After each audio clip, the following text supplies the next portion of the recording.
Network News.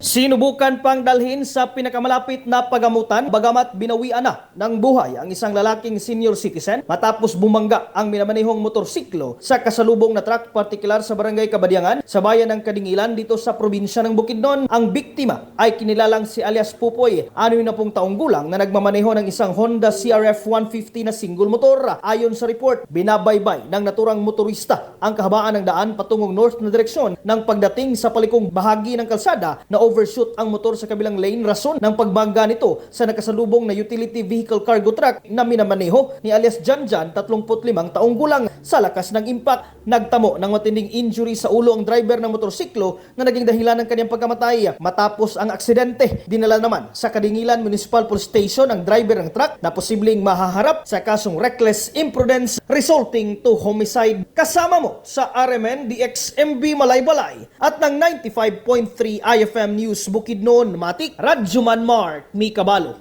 Tatak, RMN! RMN Network News.